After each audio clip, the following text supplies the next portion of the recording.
Hey folks, Dave Temple here. As you know, my podcast is all about talking to the best thriller writers in the world. Now, while I don't put myself in that category of the best, I've certainly got my hat now in the ring. And after nearly 3 years of hosting this podcast, I think it's time to toot my own horn, if you will. So with that, I'm offering my thriller, The Poser, for sale all this month. It stars Detective Pat Norelli, a rookie cop working the overnight beat in Hollywood when one of the town's biggest stars is found dead in her Hollywood Hills home only hours after winning an Oscar. Beloved by her fans, Pat thinks someone wants this star dead and sees this as a way to forge her own path and get the promotion she craves. I'm proud of the response I've gotten from fans, and I'm confident you're going to like The Poser. So for the rest of this month, you can get the ebook for only $5 or the paperback for $14. Since I do this weekly podcast as a free service, perhaps you'd consider this as a way to help out a fellow thriller writer. There are two ways to reach the link. First, you can go to davidtemplebooks.com, scroll down to see The Poser, click, and you're on your way. Or head over to Amazon. You can find it there. Again, davidtemplebooks.com or Amazon. Thanks in advance for your support. And now, on with the show.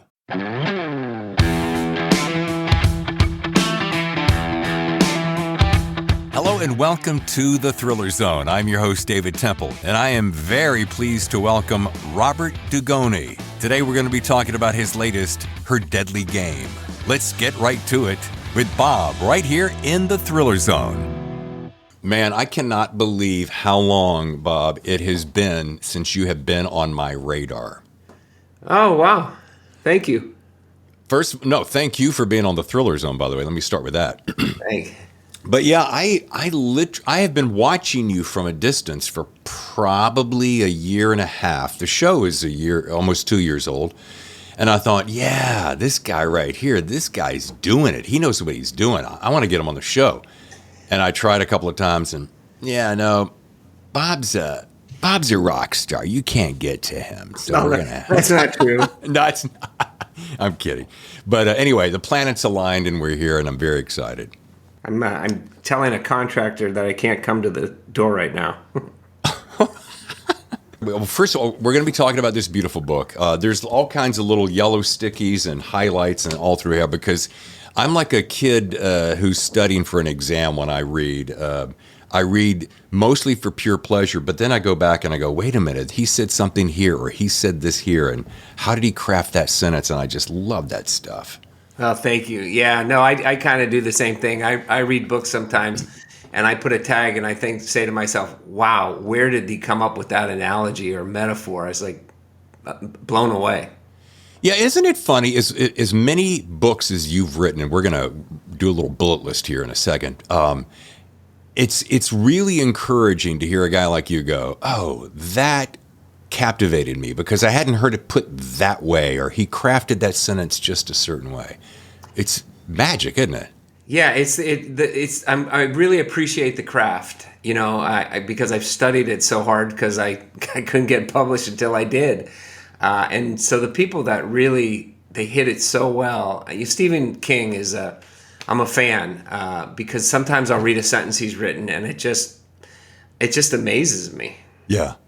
And the amazing thing about Stephen is how he does it again and again and again. I mean, and nobody's got volume of words like that guy.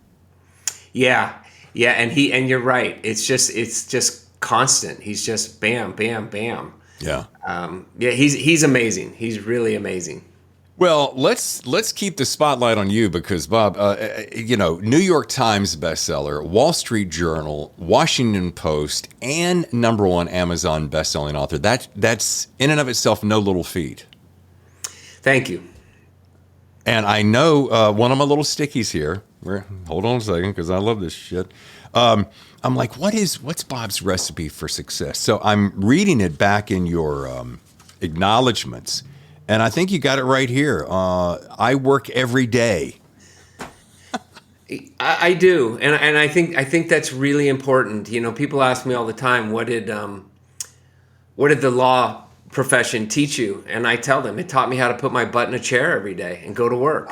I'm not one of those guys that works. Those are my dogs. I'm not one of those guys who works part time. Yeah. And then suddenly. I really, David, I'm sorry, but I just realized I got to turn off the dog door. Otherwise, they're going to scare the workers. Go right ahead. No worries. Looks like a good time to take a short break. We'll be back with more Bob Dugoni right here on the Thriller Zone. Stay with us. The best thrillers, the Thriller Zone. And now back to the show. The best laid plans. I told these guys I can't talk to you after 10 o'clock, and when did they show up? 10:01. So I apologize. Really, I'm sorry. I was saying, David, that I go to work every day, and I take some pride in that, to be honest with you.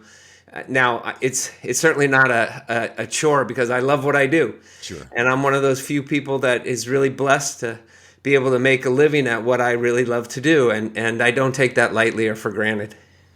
I would love to start off the show because I just discovered this within the last, probably last night or today. I love there's a story, and I wanted to ask how long you've been writing, and in order to tee that up, I ran across a story that you're talking to someone about a moment in 7th grade when you knew that you were going to be a storyteller. Would you share that with my audience?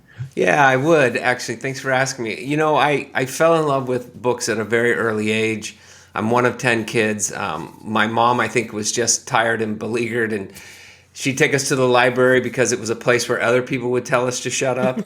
And I fell in love with books. My mom started handing me these great books like The Count of Monte Cristo and The Old Man and the Sea, and I was reading them at like 12 years of age. So when I got into the 7th grade, I had to write a speech on slavery from the position of an abolitionist. And I don't know what compelled me to do it, but I decided to write it as if I was an actual abolitionist. And when I got up to give the speech, everybody in my class just sat there, stunned silence. And I like to tell you that my grammar school teacher, a nun, gave me the finger. And it's the one where she curls her finger and says, "Come outside, you're in trouble." Yeah. I was shocked. I thought I was going to the principal's office, and she took me to the classroom next door and took me to the front of the class and said, "Give your speech." And I just knew at that moment, I just thought, wow, this is really cool. This is what I want to do. I want to write things that, have an emotional resonance. I mean, obviously I wasn't thinking that in the 7th grade, but that's what I wanted to do. Well, and it shows. I mean, I'm looking at your track record between Tracy Crosswhite, a police series, the Charles Jenkins espionage series, David Sloane, legal thriller, and then standalone novels. But then I think about awards, and, a lot of people get pats on the back or they win this, that, and the other. But you won the Nancy Pearl Award for fiction. And here's one of my favorites, and excuse me, I'm not laughing at it, I'm laughing at my ignorance. A 3-time winner of the Friends of Mystery Spotted Owl Award for Best Novel Set in the Pacific Northwest. And I thought to myself, now that is specificity at its best. Tell me about that award. It sure is. It sure is. And they're a great group, and they're great. They have these awards. I'll be really honest though. If I won an award, I'd be very happy. But that's never been the thing that kind of floated my boat. What floats my boat is just getting the story out there and letting people read it, and then hearing from readers. It's great. It's a great pat on the back, but the real thrill comes when you start receiving very personal emails from readers who you realize were really touched by what you wrote. And that's something that I never expected in my life. I never expected that, really. And so when that happens, it's very humbling. It's a really humbling experience. Somebody will tell you, we gathered around my brother's bed as he was dying from pancreatic cancer and read The Extraordinary Life of Sam Hell to him. I mean, if that doesn't bring tears to your eyes as a writer, I don't know what will. But I receive those kind of emails all the time. And to me, those are really the awards. I just discovered that book. I apologize for not knowing about it sooner, but that was an early on book, and I read the blurb on it on your website, and I thought, wow, what an extraordinary story. And of course, I've got to go dig into it now. So thank you for adding to my stack. Is it true? Did I read? Yeah, it has been adapted. Is it being put out in Hollywood, or is that? Yeah, I've had a couple of things. The Charles Jenkins espionage series is over at CBS Studios right now, and they're looking for a writer.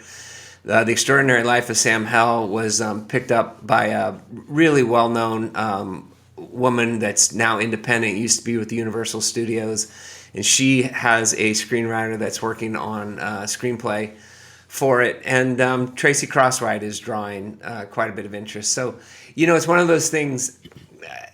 I've heard people say you take the check they send you and you plug your nose, because you never know whether the film or the series is going to do the books justice or not. So we'll see. I would love to see things get on screen, but I hope they get on screen the right way. Yeah. I had a great conversation with Mark Graney not long ago, and he put it best when he said, someone was saying, they made a comment at a function and said, "Oh, man, I'm really sorry, Mark. The Gray Man, the movie didn't really quite turn out like your book." And he's like, "I thought it was great. First of all, I thought it was great. Second of all, I wrote the book that I wanted to write. Hollywood gets to tell the story they want to tell." And you're exactly right. Yeah, I mean that's 100% true. I heard Jeffrey Deaver when they did The Bone. I think it was The Bone Collector. Yeah.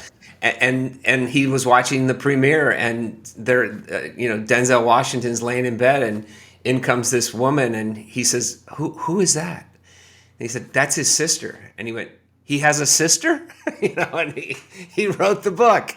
So I think you're right. Storytellers get to choose what story they're going to tell, and television has its limitations. Sure. You know that screenplays are usually like 120 pages, and they're going to take a 400-page book and try to condense it down. And so it's a real art. It's a real skill. I've been asked multiple times, "Do you want to write the screenplay?" And my answer is always the same: no. I don't, because I respect the people that do that for a living. They go to school a long time to learn those skills, and those are not skills that I have. Well, and it is quite a feat to go take 400 and go to 120. But here's the side of the coin that I was talking to Mark about, and he said, I think it was 2009 when Gray Man first circulating in Hollywood, and he said, "You just hand it over and you go, hey, that sounds great. Whenever that happens," he goes, "you have to," and I'm saying this as a reflection of where you are in the process.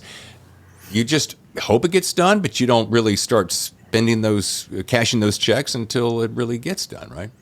Yeah, and what I love to do is I love to write novels. I love to create stories. I love writing standalones because it gives me an opportunity to bring up new characters. Keera Duggan in Her Deadly Game, new character, looks like it's going to be a new series. And I get to create her world, her family, her father, her sisters. And, that's what I love to do as a storyteller, is I love to create novels. Well, I hope it has the success of Crosswhite, because I've read where they have like 8 million books worldwide. And I'm thinking, that doesn't just happen. And the thing about this Keera character is that I love so much is that she's that classic combination of, she's not Hollywoodized over the top character like, oh, she's a superhero, she's got the foibles like everyone else. But that family of hers, that dysfunctional family, it's one of those situations when you walk away, you remember those characters and they live with you for a while. And I'm like, I cannot wait to see what Bob's up to next so that I can see what's going to happen next. Well, I appreciate it. It's kind of you to say. I don't often know. I really don't. Those characters, to a certain extent, come from personal experience. I had a grandfather that was a binge drinker, and saw him at many family occasions where he was drunk. I saw what it did, how it impacted my mom and some of her siblings. And so, it was an area that I kind of wanted to explore because, as I've gotten older, I'm 62 now, you begin to realize that everybody has something. It doesn't matter who it is. Whoever you meet, everybody has something, whether it's, depression, low levels of anxiety, whether it's, family stuff going on. None of us are immune. So I always want to create a character that is multidimensional. And part of that multidimensional, unfortunately, is the human experience. which is the issues that we all have to deal with, like my dog's barking in the middle of an interview. Hey, that's just life, dude. That's just life. I was amazed I'm going to tell a little bit of a story here. Without being Mr. Geek, because I'm pretty notorious for that. When I get excited about something, I just talk about it. I mean, if you don't like praise, then I'm in the wrong room. But rarely do I read a book that is so well constructed and so thoroughly captivating right up to the end. But here's the funny thing. I read this, Bob, in 3 sittings, and the reason I remember it distinctly is that I get a book hopefully 2 weeks before we get a chance to talk, and if I can work it in, I'll get going on it. And I had 2 breakfast readings, and then I had to leave it for a while. Then I came down with a flu, and so it was last week. Woke up at 3 o'clock in the morning, could not sleep, and I ripped through the entire rest of the book as the sun was coming up. Wow. And I thought, you've got something in your hands when you're in that situation and you feel like crap and you're like, this book is just taking me out of that misery. Took a long way to get to the compliment, but there you have it. Well, I appreciate it. I have a great team, and I'm a firm believer in allowing people to do their job. So I have a great copy editor. I have a great developmental editor. I have great agents. I always allow my agents to read the book first because they always have some insight into the types of books I write, the types of characters I write, and what's going to make them sing. And so I really believe in the process. And I just have a great team at Amazon Publishing. I mean, everybody is really good about, helping me create the best book I can. One of the things I noticed with this book and others that I've looked into is the way you start your books, because here you go. So I was so taken with this, and I had not read any of your work before, even though I've followed you. And I think I followed you back from an old thriller fest, ITW in New York. Anyway, so I'm starting to dig into your other books and getting a taste for all these different series so that I can, you can get on Amazon and you can see the first few pages. And I'm like, look at this. He does it every single time. And it's the way you start your books.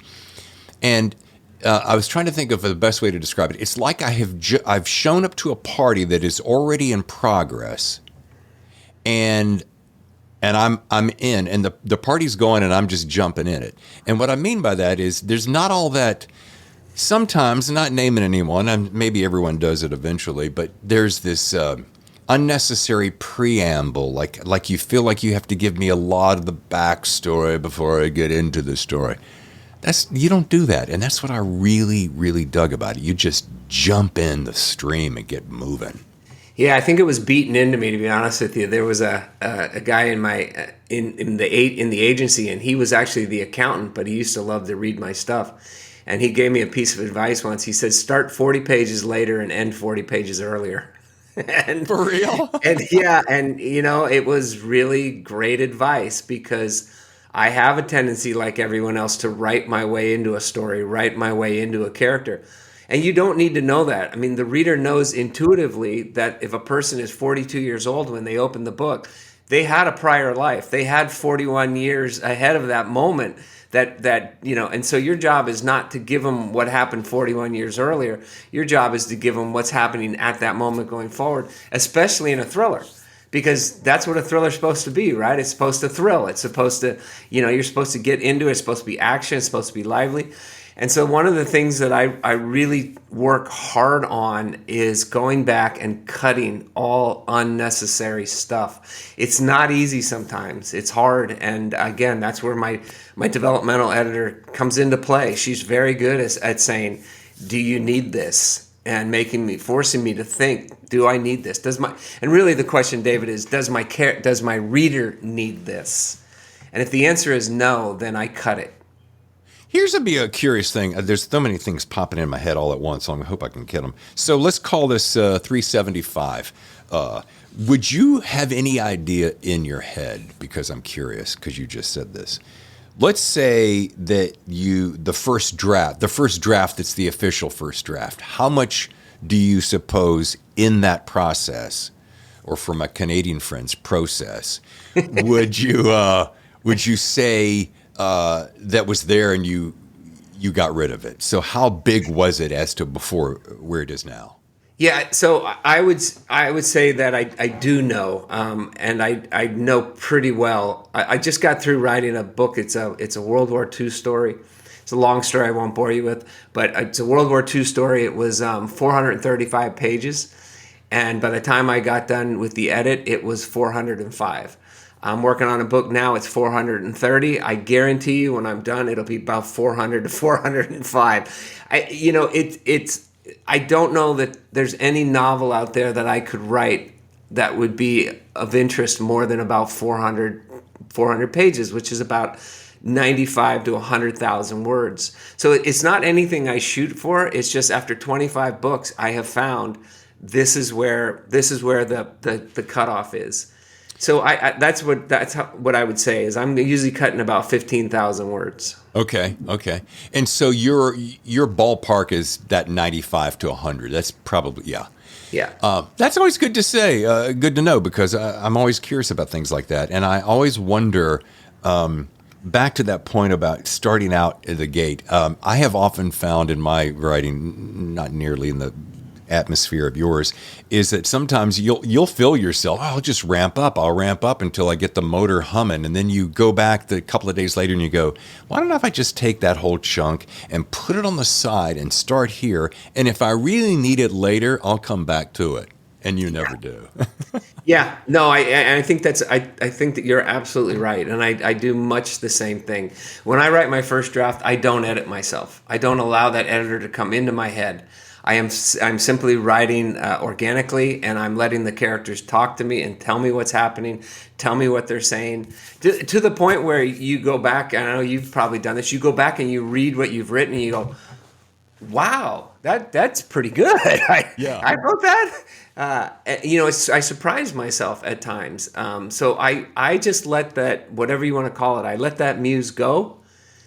And then when I get the story done, I go back and I look at it and say, okay, what do I really have here? What's really this story about? And that's when I dive into the editing process. And that's a whole different part of your brain. At least for me, it's a whole different part of the brain.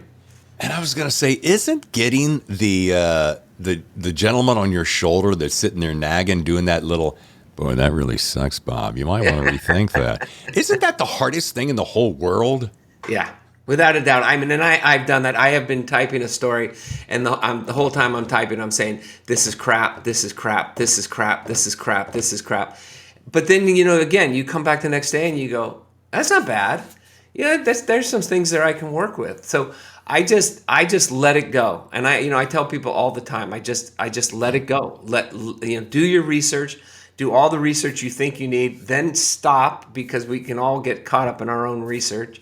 But do as much research as you can, and then let it go. You know this as well, I'm sure. After you've written a certain number of books, story structure becomes innate. You understand how a story is supposed to be told, and those moments, those emotional moments you're trying to hit, and how to end a chapter on a not a cliffhanger necessarily, but something that's going to get the reader to turn the page. Oh, yeah. How to have an opening sentence to the next chapter that's going to get them to keep reading. You start to learn those techniques. I often say to people, it's no different than golf. I mean, golf has all these different things, whether you're hitting a driver or an iron or a wedge, everything is different. And you just start to learn as you go, and hopefully you get a little better each time. That's such a great analogy too. And it's so funny, let's say the driver, if all you're thinking about is crushing it with all your might, you know that you're going to mess up. Yeah. You're going to slice it more often than not. But and this is the hardest thing in the world, if you just go, you know what, I'm going to do something novel here, ding dong. I'm going to let the club do the work. Yeah. Yeah, and it's really hard, because you just want to grip it and rip it, and it's the worst thing you can do. And the same thing with a book is you just have to let the story come to you. Kristen Hanna wrote in The Nightingale, and it was different than what she had written up to that point. She had written more of romance-type novels, and The Nightingale was such an unbelievably great book. And I know Kristen, and I asked her, I said, Kristen, where did you come up with this story? And she said, sometimes great stories just fall in our laps, and our job is to get the hell out of the way. Oh, yeah. I really think there's a lot of truth to that. Is, stop trying to tell your story and tell the characters' stories. Yeah. Two things are fighting for my attention. One of the best praises, your company puts out these great little blurbs that go with the book for us author interviewers on podcast. And this was my favorite. I've read probably 50 blurbs, I should say, about your books. And Lisa Gardner nailed it. She goes, one of the best puzzle books ever. I race through the pages, which are packed full of compelling characters and taut gamesmanship. Desperate to learn the answer to this extraordinary thriller, which is both, and I love this, is both a whodunit and a howdunit. Wow. Yeah, isn't that beautiful? I was elated, really, really, and again humbled, because Lisa Gardner that's a woman that has got some real creds to her. So, to receive something like that from her is really, really heartwarming, and it makes you feel good. You think to yourself, the book must have something to it, because I'm sure you go through those moments where when the book's just about to come out, you're thinking, well, is it really any good? Are they going to like it? One thing I cannot miss, because, hello, folks, are you now? You have to be a chess player, right? I am not. Oh, okay. Well, hold on. Let me absorb that a second, because in this book, folks, and you'll notice by some chess pieces on here, a chess game is woven throughout the whole thing, which I loved. I have toyed with chess. I have attempted it, Bob. I'm not terribly good, but I appreciate the craftsmanship of the game. I love the theories behind it and the moves and the strategy. And I'm like, well, of course he knows chess because he's a former attorney, and an attorney really is just a great big chess game when you think about it. So he must be amazing. And then you got the pawn 4 to going queen 7, or I'm going to massacre that. And I'm like, brilliant. And I love the way that you weave it through on a simultaneous level, parallel. Yeah, so I try to challenge myself on every novel. Like I wrote a Tracy book where every scene was in Tracy's point of view, even though it wasn't in first person. I did. So for this book, just as you said, I knew a lot of really good lawyers that were really good chess players. And they would say to me, I have to be prepared when I'm doing a cross-examination or when I'm in trial for anything that could possibly happen. And playing chess, you may have a game plan and you make a move and your opponent makes a move you did not expect. You're going to lose. And so you have to know what are the potential options. So anyway, I knew a lot of attorneys that were really good chess players. So this was a skill I wanted to give Keera, because I wanted to show that she was both intuitive, that she was adaptable, that she had all this great ability within her to move as she needed to move, given what her opponent did. So I called up a friend of mine that ran a chess foundation. He put me in touch with a guy named Elliot Neff. And Elliot is a grandmaster, used to live out here in the Pacific Northwest, now lives back in South Dakota, and just a really great guy. And I said, Elliot, this is what I'm trying to do. I want to construct a case, an investigation and trial that mimics a chess game. So the game in the book is a real game. And if people play it on a board, they're going to find that it is a real game. And it is actually premised upon a game that Elliot played in the U.S. Olympic chess finals and won. So, I just had a heck of a lot of fun doing it. It was really, it was challenging, but it was really fun to do. I knew that must be a real game, because I'm like, if he's going to go to the extent of crafting this parallel universe of a game, then it's going to be a legit. And I won't ruin the giveaway here, but I love who she's playing, and you don't know who she's playing for quite a bit of time. Now, here's something, because this is the perfect place to insert this question. I'm having coffee this morning with my wife very early, and we're talking. And she asked, who's going to be on the show? And I said, Bob Dugoni. And she goes, oh, okay. Yeah, I've heard you talk about him. I'm like, yeah, I'm very excited about this. And she asked, what did he do before he became this writer? Because I showed her your website, and there's all these books. And she said, wow. I'm like, an attorney. Oh, okay, well, that's cool. And then I said, somewhat rhetorically, I said, how do you suppose it seems that attorneys make such good writers? And she asked, yeah, why do you think that is? And here's my take, and I want to see how close I am. So attorneys, from what I've read, do a great deal of reading. I mean, like supposedly massive amount of reading, both to prepare and to see what other cases perhaps align with the one you're working on. But the real magic, and I thought about this, and I love courtroom dramas. God, on television, that's what I grew up watching. I loved it. So if you're approaching the jury and you have to summarize the case with intelligence and wisdom and a little bit of showmanship, then you've got to be a great storyteller. And there's my summation, Your Honor. I think you're absolutely correct. Absolutely correct. I think the really good trial attorneys are the ones that can tell us a compelling story. A lot of times, when I was trying cases and doing things, the facts got lost, and it was the story that you were able to tell.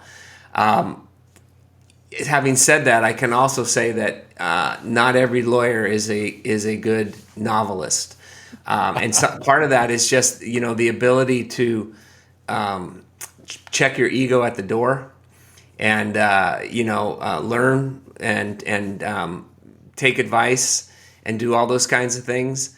So I know a lot of great lawyers that are writers. Phil Margolin is a friend of mine, and others as well. Scott Turow and John Grisham, people used to criticize Grisham until they started to realize, man, this guy can really tell a story. Yeah, he's got great characters, and he can tell a story, and that's what this is about. It's about being able to tell a story. I don't consider myself a Pulitzer Prize winning type of author, but that's not what I aspire for. I aspire to write novels that are compelling, and that readers, not only will they read them, but that when they're done, they will tell others, you really got to read this book. And that's really what I feel is my job. Yeah. Well, two things here. Tammy said her closing comment, my wife, she goes, so is this going to be another one of those books that you say I've got to read? And I always have to go, okay, I know that she's only going to read a certain amount of books during the year, and it's going to... I'm like, yeah, this is one of those you have to read. So, but I'm thinking back to, John Grisham is always the one that everybody quotes because maybe he's one of the first attorney writers that we discovered, and he had such a great selling books out of my trunk of my car story. But I'm thinking of like Bill Landay was on my show recently with an impeccable book called All That Is Mine I Carry With Me.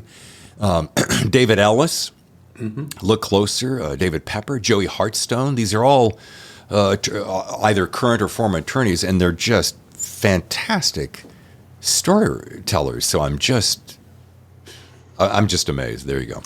Well, I think it goes back to what we talked about at the very beginning of the show, right? They know how to put their butt in a chair and go to work. Yeah. They know how to put in the time, and I think that's a skill that is often overlooked in novel writing. Is it takes a lot of time to sit down and look at a blank screen and say to yourself, I'm going to fill 400 pages of that's not easy to do. And I think I learned how to work hard, and I think a lot of lawyers are the same. Yeah, I don't think there's very few careers, correct me if I'm wrong, that put in the volume of hours as attorneys do. From everything I've ever heard, read, watched, isn't that pretty close to being true? Yeah, because one thing that everybody needs to keep in mind is I heard it said one time that when you submit a manuscript to an agent, she doesn't get to her office and start reading from their slush pile. She gets to her office and she's handling all of her clients. And then in the off hours, she'll read the slush pile after she's tired, etc. to find. So it's the same thing. When you get to your office, you might go in as a lawyer, you might go in with a game plan, and then the phone rings and you're totally off that game plan. You know, you're dealing with cases, you're dealing with clients, you're dealing with problems, you're dealing with this, you're dealing with that. Then when the day ends, you might go and start saying, well, I better look at my mail that day. And oh, by the way, your partners are saying, where are your clients? What organizations do you belong to that you're going to go to after hours, luncheons, dinners, to try to drum up business? It's a tremendous amount of work. And, like writing books, until you hit, that one book hits, it's really difficult because you're constantly working to bring in clients and get it going. And it's funny, and I thought about this when I was reading with Keera. She's so knee deep in this case, and all of a sudden, I don't know, maybe 2/3 of the way in, there's a reference to, well, I've got to look at my other cases, and I'm like, oh my God, wait a minute. You have to work on more than one case at a time. Then, of course, duh. And then I'm thinking, how does, back to your point you just made, how in the world in 24 hours and you're going to carve out a family and this, that, the other? How do you juggle those balls? I don't get it. And a lot of lawyers don't. A lot of lawyers can't. And I'm I don't know what the percentages are, but I worked in a great law firm, and of the top 10 lawyers, all 10 were divorced. And I think that could be a product of a number of things, but I don't think that the hours and the commitment helps in that regard. I think there are a lot of birthdays missed, a lot of family events missed, a lot of sacrifices. I can remember a lawyer telling me that he spent his Christmas Eve one time in the office preparing for a trial that he had the following Monday. That's hard. It's really difficult. Yeah. Well, as we start our way toward wrapping, I've got to make sure I get my points in. One is 10 kids. What in the world was that like? I'm from 4 and you're from 10. That must have been fun. Circus. It was a lot of fun. Yeah. It was a lot of fun. And it's still a lot of fun. I go on trips with my siblings. We have great times. And I want to say kudos, congratulations, a big old love and hug to your mom. I'll tell you what, moms make the world go round. I lost my mom 5 years ago, and she, like yours, instilled this love of reading in me to just, instead of trying to bury your nose in other stupid things like television at the time, read a good book. And man, I salute moms who give us that encouragement to not only read good books, but consider writing good books. So.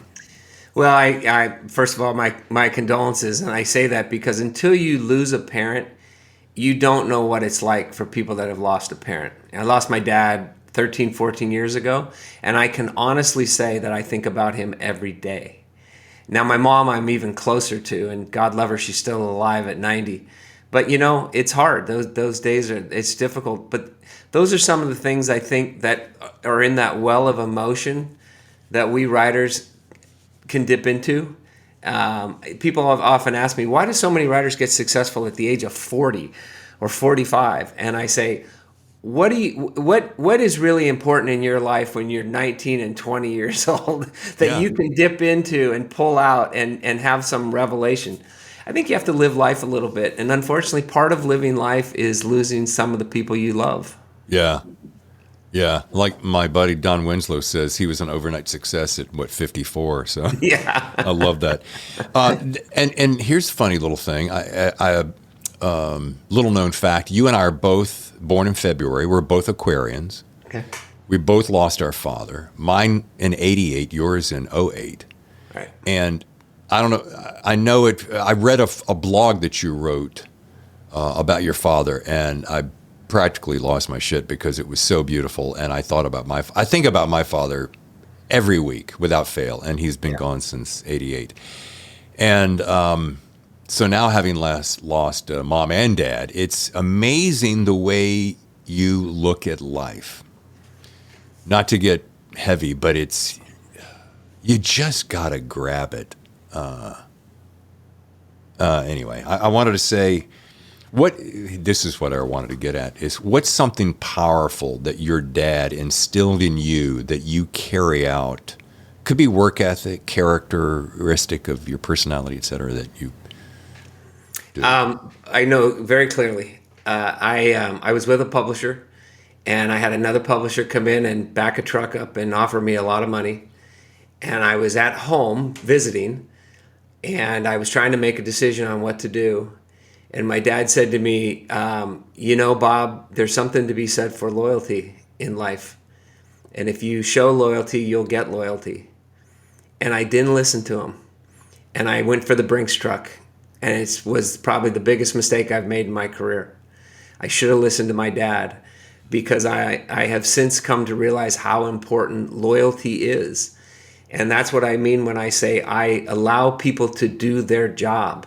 If you're going to have a developmental editor and you're not going to allow that person to do his or her job, what does that say about you? And so I've tried to be loyal in what I do, and that comes from my dad. That's awesome. That's awesome. Well, if I can share mine with Yes. with you, he said, and he always said this, because whenever I got in a challenging spot, and my first career was radio, so I was always hopping from market to market to market, and I'd fly home, and we'd go on a walk around the neighborhood on the beach, and I'm like, Dad, what should I do here? Blah, blah, blah. It's so much money, and la, la, la.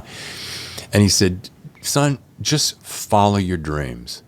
Just follow your dreams, doing what you love, and everything else will fall into place. If you chase the things that you think are going to make you happy, it's not going to make you happy.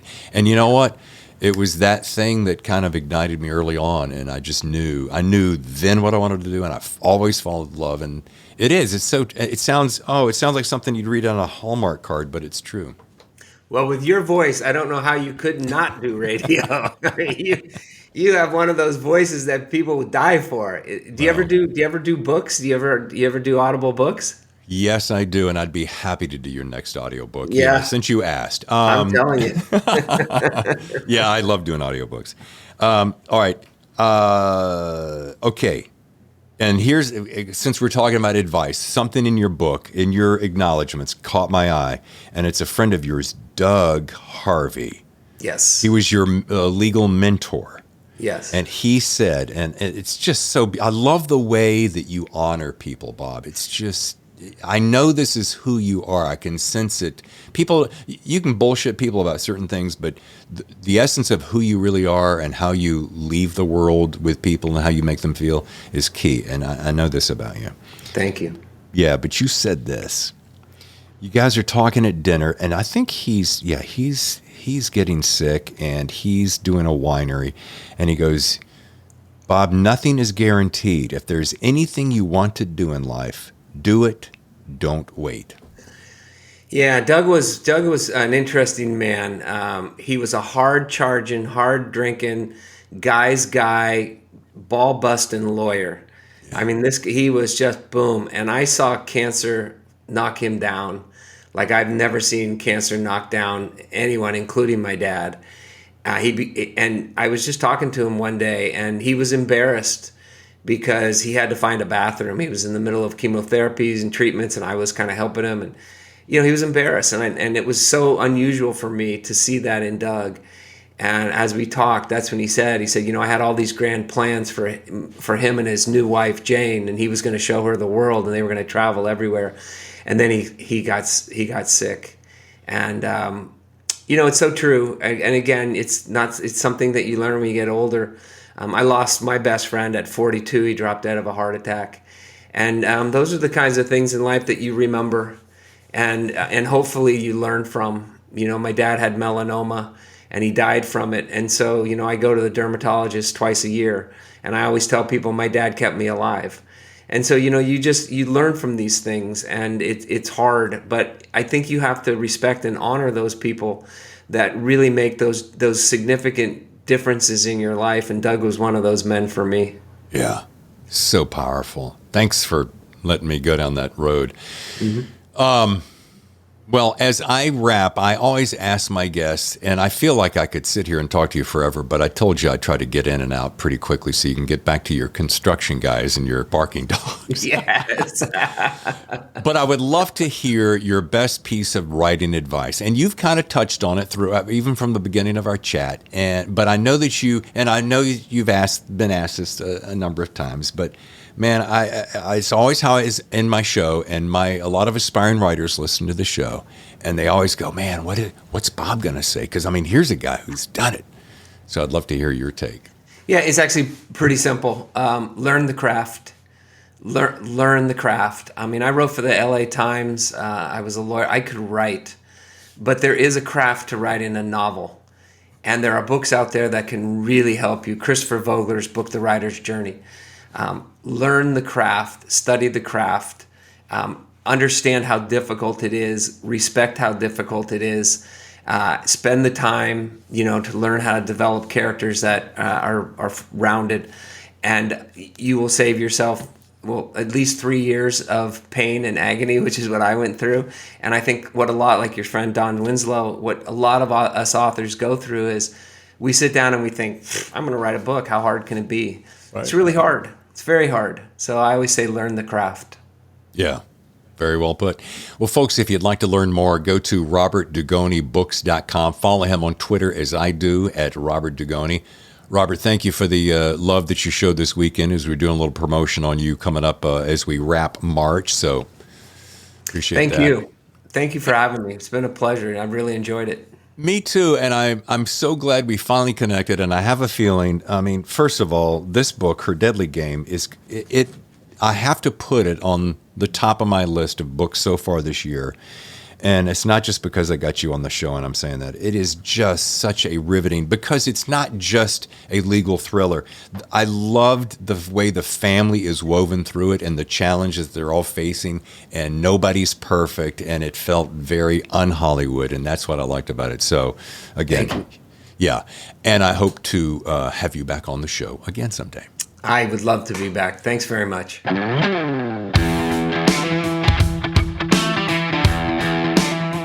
Thanks once again to Bob Dugoni and the book, Her Deadly Game.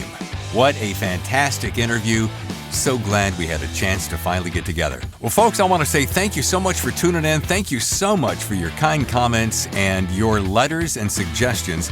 And also thank you for the growing number of subscribers to our YouTube channel. Very exciting to see people stopping across and joining us on the YouTube channel from all around the world. Feel free to drop us a line anytime you like at thethrillerzone@gmail.com. We love getting your letters. Also, feel free to stop by thethrillerzone.com, and there you can sign up for our newsletter and stay in touch with us all the time. So until next time, I'm David Temple, your host. I'll see you for another edition of The Thriller Zone.